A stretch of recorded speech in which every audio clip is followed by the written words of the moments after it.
এই ঘটনাটা আরেকটা নো ওয়ান কিল জেসিকা হবে, এবং তাই হয়েছে। তো এটাও কিন্তু এখানে আমি আশঙ্কা করছি যেরকম ভাবে আজকের দিনে যে আস্কিং রেট সিবিআই এর, তাতে উচ্চ আদালতে কিন্তু ধীরে ধীরে এটা আরো লঘুতর হয়ে যাবে। বিরল থেকে বিরলতম তো ছেড়ে দাও, এটা আরো লঘুতর থেকে লঘুতম হয়ে যাবে।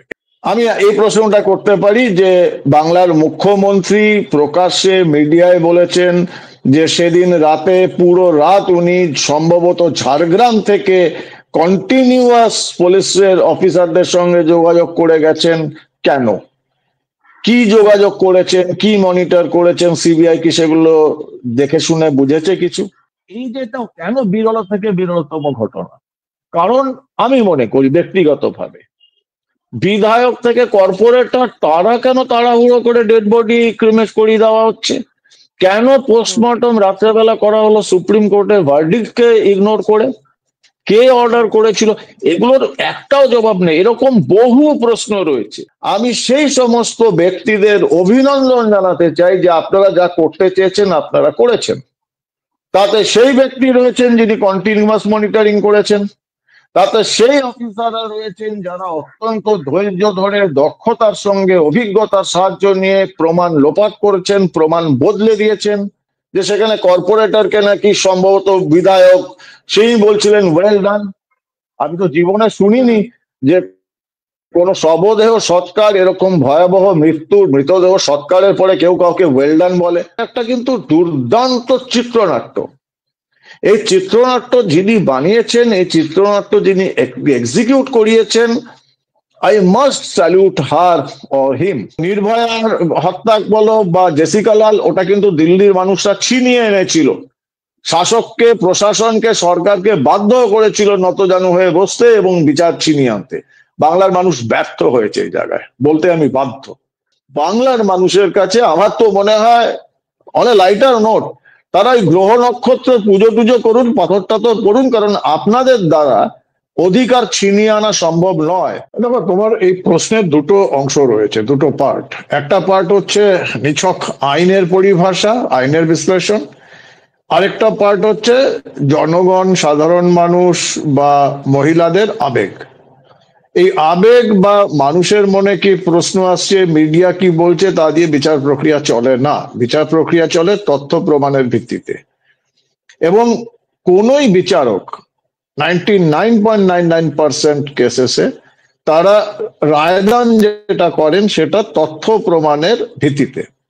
যে তদন্তকারী সংস্থা বা তদন্তকারী ব্যক্তি কি ধরনের তদন্ত করেছেন, আদালত গ্রাহ্য প্রমাণ কি দিচ্ছেন, সেটার উপরে নির্ভর করে তিনি কি রায় দেবেন, এবং ওনার নিজস্ব বিচার বুদ্ধি এবং বিশ্লেষণ। মিডিয়া কি বলছে, জনগণ কি বলছে, সেই হিসাবে তো তাহলে অনেকদিন আগেই ফাঁসি হয়ে যেত, তাহলে তার বিচার প্রক্রিয়া দরকারই হতো না। এখন দ্বিতীয় পার্ট, যেটা যে পার্টটা তোমরা বলছিলে যে বিরল থেকে বিরলতম ঘটনা কিনা, বিরল থেকে বিরলতম ঘটনা কি কি ব্যাপারে হয়। এক, যদি নৃশংসতার মাত্রাটা সাংঘাতিকভাবে বেড়ে যায়, কারণ অপরাধ বিজ্ঞান এটা বলে যে অধিকাংশ কেসে যখন মানুষ কাউকে খুন করে সেটা তাৎক্ষণিক আবেগের বশে খুন করে, কিন্তু যদি সেটা প্রি প্ল্যান্ড ওয়েতে ঠান্ডা মাথায়, যেটাকে cold blooded culpable homicide attempting to murder, এই কথাটা বলা হয় 302-এ, যেটা কালপেবল হোমিসাইড, ঠান্ডা মাথায় ভেবে চিন্তে করেছে, ঘটনাচক্রে নয়, সেটা কিন্তু একটা দৃষ্টান্তমূলক শাস্তির প্রয়োজন হয়। কারণ ভারতের বিচার ব্যবস্থা রিফর্মেটরি জুডিশিয়ারি সিস্টেম, মানুষকে শুধরানোর চেষ্টা করে। এখন যার জন্য জেল শব্দটা ব্যবহার হয় না, সংশোধনাগার ব্যবহার হয়। মানুষকে, এই মানুষটিকে একটা অপরাধ করে ফেলেছে ক্ষণিকের ভুলে, তাকে একটা সুযোগ দেওয়া হচ্ছে, সংশোধন যদি সে করতে পারে নিজেকে, এবং সে তারপর সমাজে ফিরে আসবে। এটা হচ্ছে ঘটনা। দ্বিতীয়ত, সারা পৃথিবীতে কিন্তু অধিকাংশ দেশে মৃত্যুদণ্ড বন্ধ হয়ে গেছে, অধিকাংশ দেশে। কিছু ডিক্টেটরশিপ কান্ট্রি আছে, ইসলামিক কান্ট্রি গুলোতে রয়েছে, এবং ভারতেও বিরল থেকে বিরলতম কেসেসে ফাঁসির অর্ডার হয়েছে, মৃত্যুদণ্ড, যেমন নির্ভয়ার কেসে হয়েছিল। এখন এই যে বিরল থেকে বিরলতম কেসে দেখা কি হয়, এক তো ওই কালপেবল হোমিসাইড, ঠান্ডা মাথায় ভেবে চিনতে সে খুন করেছে, তাৎক্ষণিক আবেগের বশবর্তী হয়ে করেনি। দ্বিতীয়ত, ওই ঘটনাটা সমাজের মধ্যে কি ইম্প্যাক্ট ফেলবে। জুডিশিয়ারি সিস্টেমের কাজটা কি, কে সমাজকে আইনের পথে চলতে সাহায্য করা, যারা আইনের পথ থেকে বেরিয়ে যাবে তাদের সতর্কীকরণ করা, প্রয়োজন মতো শাস্তি দেওয়া, এবং সেই শাস্তিটা যাতে দৃষ্টান্তমূলক হয়, সমাজের অন্য কেউ যেন ওই আইন ভঙ্গ করতে গেলে তিনবার চিন্তা করে। এটা হচ্ছে জুডিশিয়ারি সিস্টেম। না, এখন এই যে শিয়ালদা কোর্টের জাস্টিস অনির্বাণ দাস, তাকে কিন্তু আমি অন্তত ব্যক্তিগতভাবে খুব একটা দোষারোপ করতে রাজি নই। এই জন্য রাজি নই কারণ ওনার কাছে যে আদালত গ্রাহ্য প্রমাণগুলো, সেগুলো না অনন্যা মজুমদার দেবে, না দীপাঞ্জন দেবে, না ক্যাম্পেন কলিং মিডিয়া या কোনো মিডিয়া দেবে, বা যে লক্ষ লক্ষ মানুষ রাস্তায় নেমেছিল তারা দেবে। যাদের দেওয়ার কথা তারা কি দিয়েছে কি দিচ্ছে না, সেগুলো আদালত গ্রাহ্য কিনা, সেটা নির্ভর করবে কার উপর? সিবিআই এর উপর। সিবিআই এর সম্পূর্ণ সিবিআই এর দায়িত্ব যে তারা আদালতে কি প্রমাণ করতে পেরেছে যেটা বিরল থেকে বিরলতম ঘটনা। না, ব্যক্তিগতভাবে আমি কেন মনে করছি যে এটা বিরলতম ঘটনা হওয়া উচিত, কেন? আমার বিশ্লেষণ, কারণ এটা মিডিয়ার সংবাদ, কারণ আমি তো তদন্তকারী অফিসার নই। মিডিয়ার যা সংবাদ তথ্য পেয়েছি, বিভিন্ন মানুষের ইন্টারভিউ দেখেছি, এবং আমার নিজের প্রফেশনের অভিজ্ঞতা হিসাবে আমি বলতে পারি যে অভয়া কিন্তু একটা বৃহত্তর ষড়যন্ত্রের মানে শিকার হয়েছেন, বলিদান হয়েছেন। কিন্তু সিবিআই তারা কি এই বৃহত্তর ষড়যন্ত্রটা এবং তার সঙ্গে এই ধর্ষণ এবং হত্যা, এটার সংযোগ স্থাপিত করতে পেরেছে আদালতে আদালত গ্রাহ্য প্রমাণ দিয়ে? আর তা যদি না হয়, আমি তুমি আমরা মিডিয়াতে যতই চিৎকার করি, এর সুবিচার পাওয়া অসম্ভব। তোমার মনে আছে আমি প্রথম দিন থেকে বলেছি, ব্যক্তিগতভাবে তোমাকে বলেছিলে, এবং তুমি অত্যন্ত শকড হয়েছিলে যখন আমি বলেছিলাম একদম শুরুতে যে এই ঘটনাটা আরেকটা নো ওয়ান কিল জেসিকা হবে, এবং তাই হয়েছে। আমি একটি টিভি চ্যানেলে 10ই আগস্ট, যেদিন বিনীত গোয়েল তৎকালীন কলকাতার পুলিশ কমিশনার বলেছিলেন যে এটা নৃশংস থেকে নৃশংসতম ঘটনা এবং এতে আমরা সর্বোচ্চ শাস্তির ব্যবস্থা করব বা আবেদন করব, 10ই আগস্ট। আর সেদিনই এই বিনীত গোয়েলের বক্তব্যের পরিপ্রেক্ষিতে আমি চ্যানেলে বলেছিলাম যে আমিও বলছি যে এই ঘটনাটি আরেকটি নো ওয়ান কিল জেসিকা হবে। সেটা ভারতবর্ষের মানুষ জানে যে প্রাথমিক আদালতে যখন জেসিকা লালকে হত্যার মামলা ওঠে, 200 জন মানুষের সামনে, একটা পার্টিতে 200 জন মানুষের সামনে জেসিকা লালকে হত্যা করা হয়, এবং প্রমাণের অভাবে, আদালত গ্রাহ্য প্রমাণের অভাবে আদালত, নিম্ন আদালত তাদের ওই সমস্ত অভিযুক্তদের বেকসুর খালাস করে দেয়, যে জন্য ওটা একটা ভারত বিখ্যাত একটা টার্মিনোলজি এসে গেছে, নো ওয়ান কিল জেসিকা। জেসিকা নিজে নিজেই মারা গেল। তো এটা কিন্তু এখানে আমি আশঙ্কা করছি যেরকম ভাবে আজকের দিনে যে আস্কিং রেট সিবিআই এর, তাতে উচ্চ আদালতে কিন্তু ধীরে ধীরে এটা আরো লঘুতর হয়ে যাবে। বিরল থেকে বিরলতম তো ছেড়ে দাও, এটা আরো লঘুতর থেকে লঘুতম হয়ে যাবে। সঞ্জয়ের আমৃত্যু জেল, ফাঁসি নয়, এটাকে বিরলতম ঘটনা বলে বিচারকের মনে হয়নি, এবং এরপর অভয়ার মা বাবা বেশ কয়েকটা প্রশ্ন তুলেছেন। সব কটা প্রশ্নকে একসঙ্গে করে আপনাকে জিজ্ঞাসা করছি যে এর পরিপ্রেক্ষিতে আপনার কি বক্তব্য? তুমি 8-9টা প্রশ্ন করেছো, আমার মনে এক্ষুনি আরো 10টা প্রশ্ন রয়েছে যে প্রশ্নগুলো আমি করতে পারি। এখন ব্যাপার হচ্ছে এই সমস্ত প্রশ্ন নিয়ে বহু আলোচনা হয়েছে।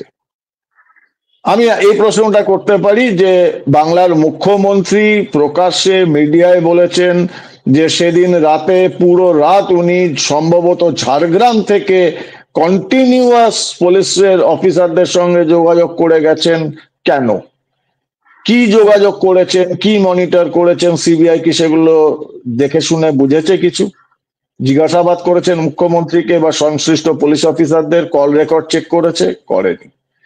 তৃতীয় প্রশ্ন, যে একজন ডিসি, সম্ভবত ডিসি হেডকোয়ার্টার এক মহিলা, যিনি বলেছিলেন অভিক দেখে দেখিয়ে যে এ আমাদের ফিঙ্গারপ্রিন্ট বিশেষজ্ঞ লালবাজারের, যখন কি লালবাজারে কোনো ফিঙ্গারপ্রিন্ট বিশেষজ্ঞ নেই, এবং উনি যে বলেছিলেন খুব অত্যন্ত কঠিন ভাবে দাবি করেছিলেন যে সমস্ত ক্রাইম, সিন অফ ক্রাইমটাকে আমরা প্রোটেক্ট করেছি, এবং সেগুলো যখন কাউন্টার প্রশ্ন হচ্ছে ওগুলো জবাব হয়নি।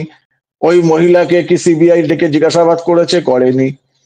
তৎকালীন ডিসি নর্থ যে অভিযোগ ছিল যে উনি টাকা দিতে গেছিলেন বাবা মার কাছে, বাবা মায়ের অভিযোগ ছিল কেন টাকা দিতে গেছিলেন অন দ্য স্পট, এবং সেই বেসিসে প্রাইমা ফেসি তো মুখ্যমন্ত্রীও সেটা মেনে নেন, না হলে ওনাকে সরিয়ে দেওয়া হয় কেন?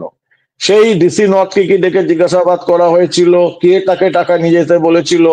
একজন ডিসি পকেট থেকে তো 10 লক্ষ টাকা নিয়ে যাবে না।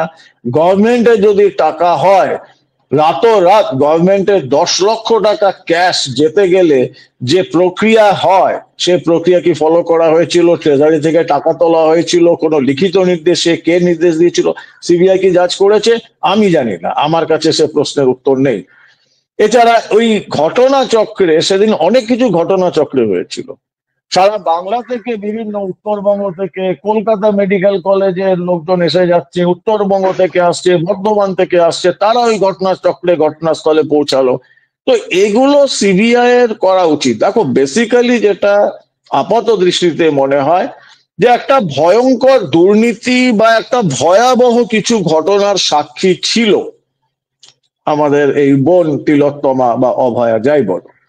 এবং সেটা প্রথমত তিলোত্তমা এই ভয়ঙ্কর দুর্নীতির আভাস পেয়েছিল, এবং যেটা প্রকাশ্যে এসেছে যে সে মেল টেল করেছিল সন্দীপ ঘোষকে এবং স্বাস্থ্য বিভাগে, স্বাস্থ্য দপ্তরের বেশ কিছু সিনিয়র লোকজনকে, যে ভয়ঙ্কর দুর্নীতি চলছে আর.জি. কর হসপিটালে, যেটা পরবর্তীকালে সংবাদ মাধ্যমের অনুযায়ী বহুবার দেখা গেছে, উঠে এসেছে। সন্দীপ ঘোষ এবং তার 2-3 জন সাপ্লায়ার ইত্যাদি তারা জেলে ছিলেন, তাদের অ্যারেস্ট করেছিল সিবিআই। সো এই যে তিলোত্তমার ঘটনাটা, এটাকে বিরল থেকে বিরলতম এই জায়গাটাতে করে নেওয়ার সুযোগ ছিল সিবিআই এর কাছে। সিবিআই যদি সেটা না করে শুধু গিয়ে আদালতের কাছে কান্নাকাটি করে যেটা বিরল থেকে বিরলতম, আদালতকে একটাই কথা, আদালত কিন্তু পারসেপশনে কাজ করে না। তুমি কি ভাবছো, আমি কি ভাবছি, সিবিআই কি ভাবছে, এমনকি বিচারক নিজে কি ভাবছেন, সেটারও কোনো গুরুত্ব নেই। গুরুত্ব হচ্ছে বিচারকের সামনে আদালত গ্রাহ্য প্রমাণ কি রয়েছে, তথ্য কি রয়েছে, যুক্তি কি রয়েছে। এবার এই যেটা কেন বিরল থেকে বিরলতম ঘটনা, কারণ আমি মনে করি ব্যক্তিগতভাবে যে একটা বৃহত্তর দুর্নীতি, যে দুর্নীতির সঙ্গে সরাসরি শাসক সর্বোচ্চ পর্যায়ে তারা জড়িত বলে অভিযোগ, এমন কি ঘটনা ঘটেছে যে এই মেয়েটি তিলোত্তমা সেই দুর্নীতি দেখে ফেলেছিল, জেনে ফেলেছিল, এবং সে হুইসেল ব্লোয়ারের কাজ করেছিল, এবং হুইসেল ব্লোয়ার কাজ করার জন্য তার মৃত্যু পরোয়ানা লিখে দেওয়া হয়। ঘটনাচক্রে ওই 8 অগস্ট অভিশপ্ত রাতে আরো একটা এমন কিছু ঘটনা ছিল যেটা সে ভুলক্রমে বা দুর্ভাগ্যক্রমে সাক্ষী হয়ে যায়, এবং তৎক্ষণাৎ সিদ্ধান্ত হয় যে তাকে পৃথিবী থেকে সরিয়ে ফেলা হবে।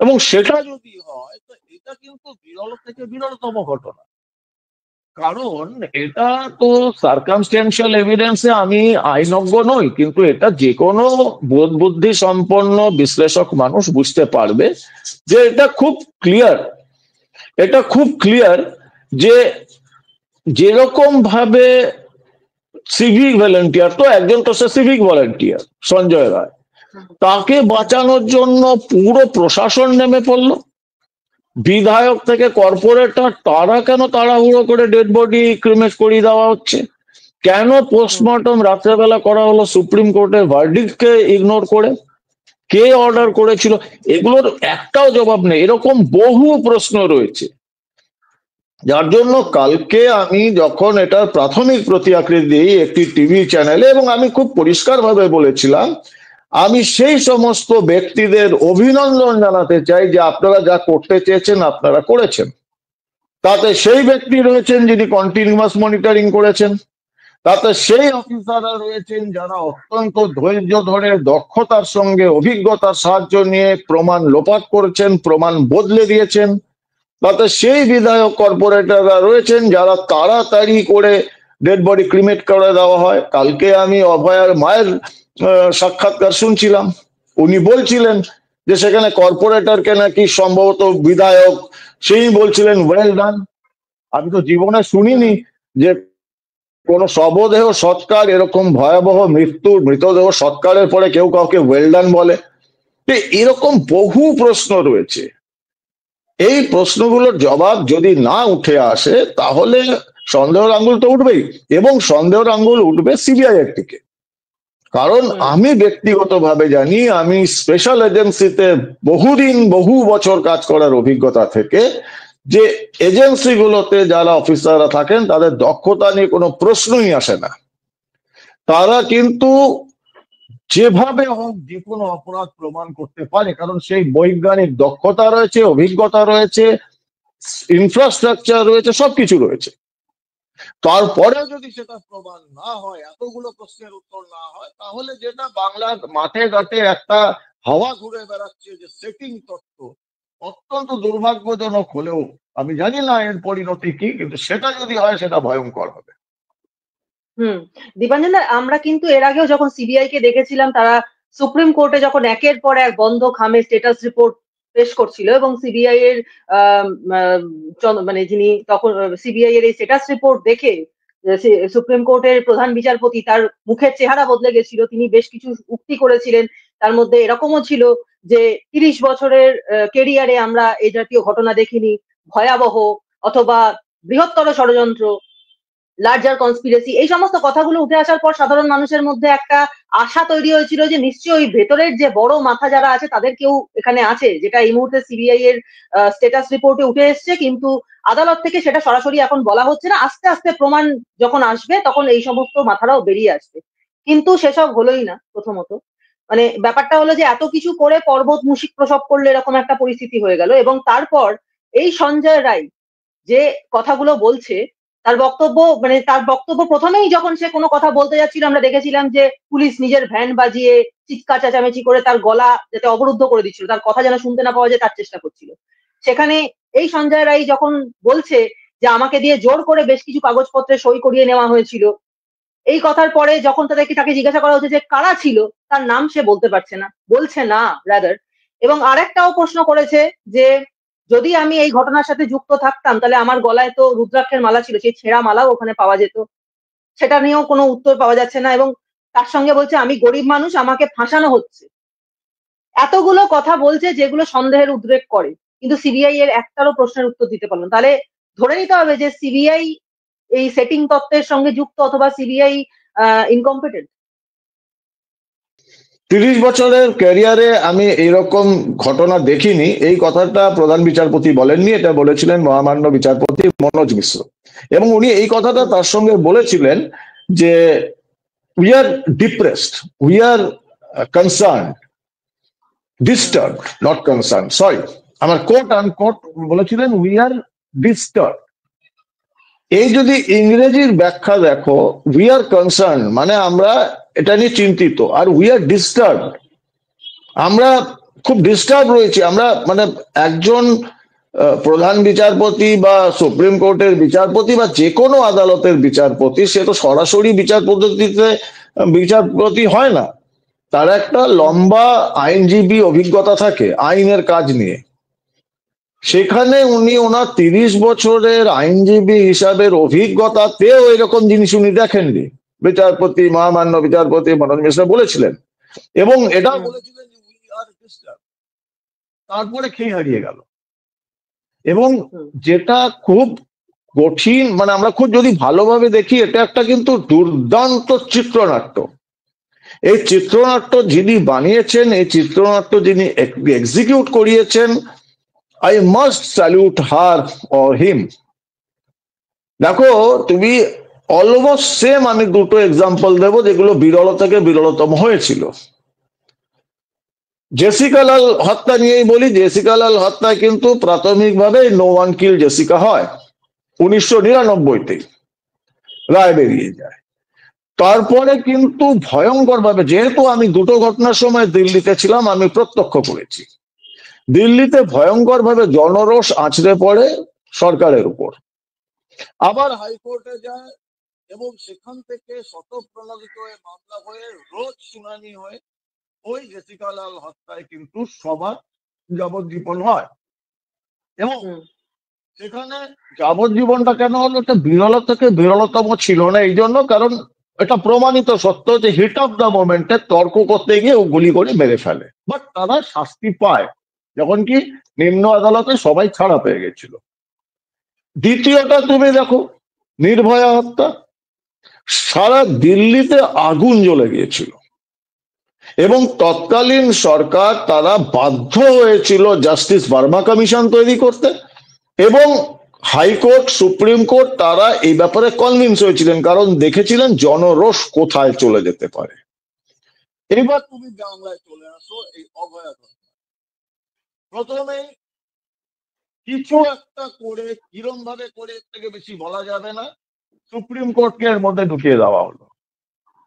সুপ্রিম কোর্ট মানুষের মধ্যে একটা দ্বিধা দ্বন্দ্ব বিভ্রান্তি শুরু হয়ে গেল। মানুষ ভাবলো যে সুপ্রিম কোর্ট এটা বিচার করছে মনিটরিং করছে, তা করছে না। আদলে এটা কিন্তু কলকাতা হাইকোর্ট করেছিল, কলকাতা হাইকোর্ট চিফ জাস্টিসের অর্ডার ছিল। সুপ্রিম কোর্ট তাহলে কেন ঢুকলো? সুপ্রিম কোর্ট প্রথমে স্ট্যাটাস রিপোর্ট নিতে শুরু করলো, তারপরে মহামান্য প্রাক্তন বিচারপতি কি বলতে শুরু করলেন যে না সুপ্রিম কোর্ট এই তদন্ত প্রক্রিয়ায় ঢুকবে না, ওরা ওভারঅল মহিলাদের নিরাপত্তা কর্মস্থলে ডাক্তারদের নিরাপত্তা নিয়ে তারা ব্যস্ত হয়ে পড়লেন। ন্যাশনাল টাস্ক ফোর্স চলে গেল, সে ন্যাশনাল টাস্ক ফোর্সের রিপোর্ট আজও এসেছে কি এসেছে কেউ জানে না, কিন্তু ওই ন্যাশনাল টাস্ক ফোর্স থেকে সুপ্রিম কোর্টের সওয়াল জবাবের মধ্যে দিয়ে জায়গাটা কোথায় চলে গেল যে জুনিয়র ডাক্তাররা বা বাংলার সমস্ত ডাক্তারেরা যে ধর্মঘটে চলে গেছিল কর্মবিরতিতে সেটাতে ঢুকে গেল। সেখানে ঢুকে গিয়ে সুপ্রিম কোর্টের ইনস্ট্রাকশন বলো অর্ডার বলো রিকোয়েস্ট বলো সেই ধর্মঘট কিন্তু উঠে গেল একটা সময়ের পরে। এবং সেটাই আমি মনে করি ব্যক্তিগতভাবে আমি মনে করি সেটাই ছিল এই অভয়ার বিচার প্রত্যাখ্যানের সূত্রপাত এবং যিনি করেছিলেন তিনি জানতেন এবং সেই জন্যই এরকম ভাবে গড়া হয়েছিল। যেভাবে বাংলা উত্তাল হয়ে উঠেছিল বহু মানুষ বলেছে, আমি আমার জন্ম থেকে মানুষ বয়স্ক মানুষরা বলছেন 47 সালের পরে স্বাধীনতার পরে পশ্চিমবঙ্গে এরকম ভাবে জন আন্দোলন দেখেনি, কিন্তু কত সুচারু ভাবে জন আন্দোলনটা ভেঙে গেল। দুর্গাপুজোর পরে সব ভেঙে গেল, মানুষ সব ভুলে গেল এবং যিনি এই চিত্রনাট্যটা করিয়েছেন ওনাকে অভিনন্দন যে উনি সান দান দণ্ডভেদ ব্যবস্থা বিচার ব্যবস্থা সবকিছু নিয়ে এত সুন্দরভাবে উনি জানতেন যে এই বাংলার মানুষের যে জনবিক্ষোভ এটা তুবড়ির মতো খুব তাড়াতাড়ি এটা বন্ধ হয়ে যাবে, আবার অন্ধকারটা আরো বেশি হবে, সেই অন্ধকারটা আজকে আমরা দেখতে পাচ্ছি।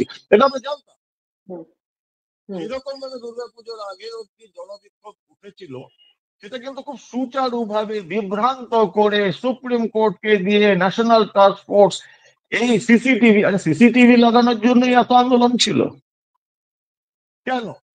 পোস্টিং প্রমোশনের জন্য আন্দোলন ছিল কেন? জুনিয়র ডাক্তার এই জবাব দিতে পারবেন? তোমরা নিজেদের অভিজ্ঞতা রয়েছে সল্ট লেকে কিরকম ভাবে জুনিয়র ডাক্তারদের ওখানে কর্মবিরতি ছিল ধর্নাস্থলে, কিরকম ভাবে সাধারণ মানুষের জনজোয়ার এসেছিল।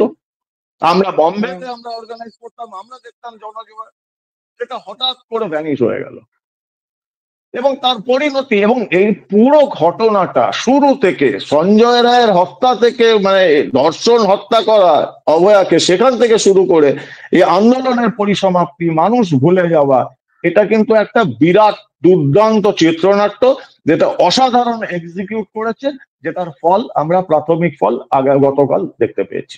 আমি অন্তত এতে হতাশ হলেও দুঃখ পেলেও আশ্চর্য হয়নি, আমি জানতাম এটা হবে এবং এটা আমি বারবার বলেছি মানুষকে বলেছি, কারণ নির্ভয়ার হত্যা বলো বা জেসিকা লাল ওটা কিন্তু দিল্লির মানুষরা ছিনিয়ে এনেছিল, শাসককে প্রশাসনকে সরকারকে বাধ্য করেছিল নতজানু হয়ে বসতে এবং বিচার ছিনিয়ে আনতে।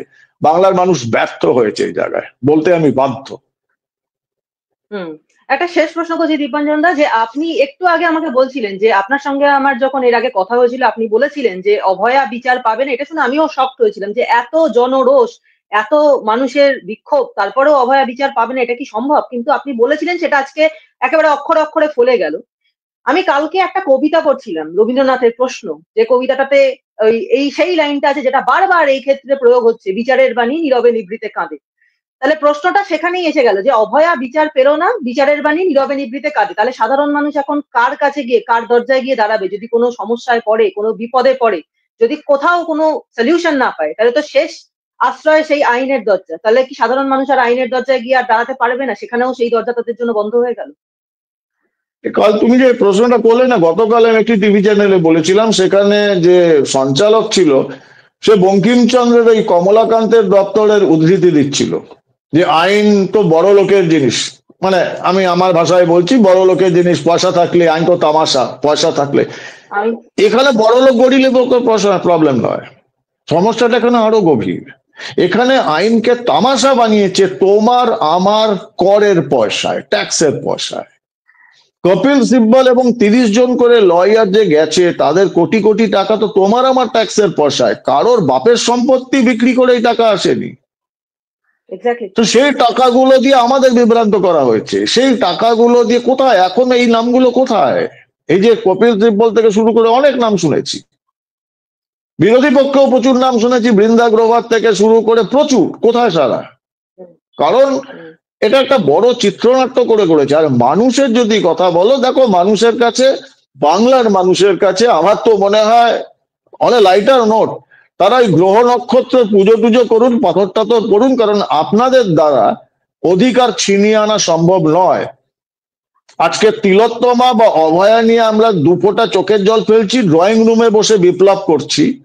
কালকে আপনার মেয়ের সঙ্গে যখন হবে, তখন আপনাকে গ্রহ নক্ষত্রের ভরসায় থাকতে হবে, পাথর নিতে হবে, আমার শনি মঙ্গল রাহু ইত্যাদি প্রভৃতি। কারণ গণতান্ত্রিক ব্যবস্থায় মানুষ রাস্তায় না নামলে, এই অধিকার ছিনিয়ে না আনতে পারলে হবে না। আর আমরা কি দেখলাম সেখানে? সেই বিজেপি, কংগ্রেস, তৃণমূল, বাম, অতি বাম, কি হলো? জাস্টিস অভিজিৎ গাঙ্গুলিকে দেখে যে চিৎকার শুরু করেছিল জুনিয়র ডক্টরদের ফোরাম থেকে, BJP go back go back, তারা কি করলো আজকে? তাদের ব্যাপারটা হচ্ছে, এগুলো তো প্রকাশ্যে আসতে শুরু করেছে। তাদের মধ্যে বাম, অতি বাম রাজনীতির লোক ছিল। প্রত্যেকে যদি নিজের নিজের হিডেন এজেন্ডা পালন করতে যায়, তারা কোনো মতেই লক্ষ্যে পৌঁছাতে পারবে না, পারেনি। আর খুব বাজেভাবে বললে, অত্যন্ত বাজেভাবে বলছি, কিন্তু আমার দায়িত্বে বলছি, আমি তার জন্য দুঃখ প্রকাশও করব না। মনে আছে প্রাক্তন কংগ্রেসের সাংসদ একবার একটা কথা বলেছিলেন, যেটা নিয়ে ভারতবর্ষ কেঁপে গেছিল, যে ক্যাটল ক্লাস, প্লেনের যাত্রীদের ভাষায় বলেছিলেন ক্যাটল ক্লাস, গরু ভেড়ার মতো। আমরা সাধারণ মানুষরা গরু ভেড়া হয়ে গেছি।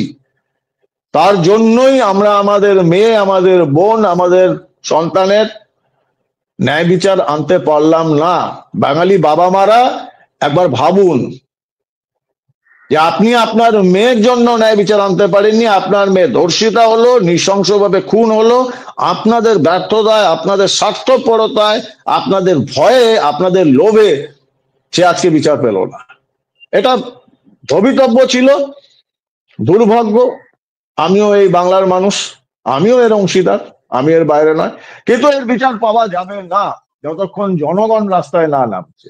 আর এই যে সিস্টেম, যে সিস্টেমে বসে এইরকম চিত্রনাট্য তৈরি করা যায়, যে সিস্টেমে করদাতাদের কোটি কোটি টাকা খরচা করে পুলিশ প্রশাসন সমস্ত কিছুকে ব্যবহার করে একটা জঘন্যতম অপরাধকে লোপাট করে দেওয়া যেতে পারে, সেই সিস্টেম যদি বাঙালি বদলাতে না পারে, কালকে প্রতি কটা ঘরে বাঙালি মেয়েদের ভাগ্যে এই ভবিতব্য লেখা আছে। আমাদের যতই খারাপ লাগুক শুনতে, এটা বাস্তব।